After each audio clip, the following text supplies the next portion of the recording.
Yeah. Sonra başlayan senim soracak mı? Yeah, yeah. Aynı hayalimdir yönedaşım der renkli içmeyen yer. Görünüyor diğerin ses eşidilmeye bu yurt barada. Her kim yulgur yer emma gözlerinde nur yok. Plan yurt değil bu yer bu. Yüzünü yitiriyen vatan değil yer.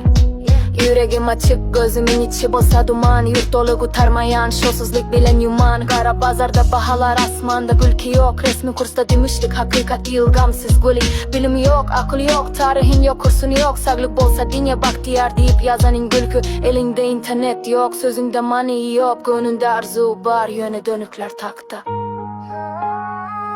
Dilim galiç gurlasem gülüyor karanka.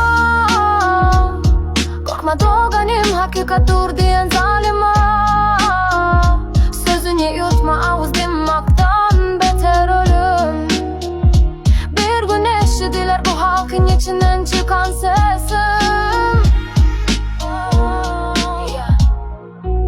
Yaktılık deyip karanlığı övüp gezerler. Yalan görünüyor bayrak verip korku bilen bezerler. Menem için dimali bozulumu görüp bir çağa eklensiz bir ece derman gözleyer gör. Bu durmuşumuzun yere getirdi arıza yasan yok cevap yok ses. Açık görünüyor sen yertesin belli ölsüz kes. Yönemen korkmayan bu ses halkın yürek urgusu yalan için değil hakikatin bolsun dörün durmuş. Neçe yıla bimdi neme oldu. Kimler bayadı kimler çöktü yok oldu. Ben sonra başlayan sen hem soracak mı? Bu yurdun hakkı kıyasımız değil mi? Ben sonra başlayan sen hem soracak mı? Bu yurdun hakkı kıyasımız değil mi?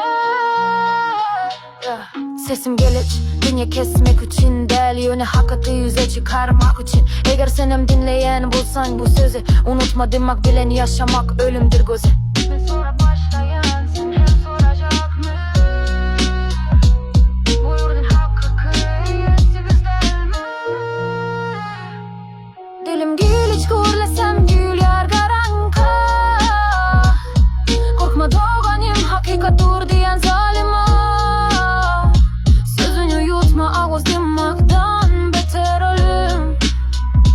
Bir gün eşidiler bu halkın içinden çıkan sesim.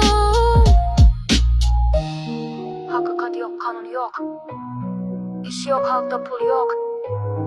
Dönük dolu ne arkanda ne namus. Yalakalar doldu cahil nadan alabaylar. Ne tarih var ne bir bilim hiç zat yok.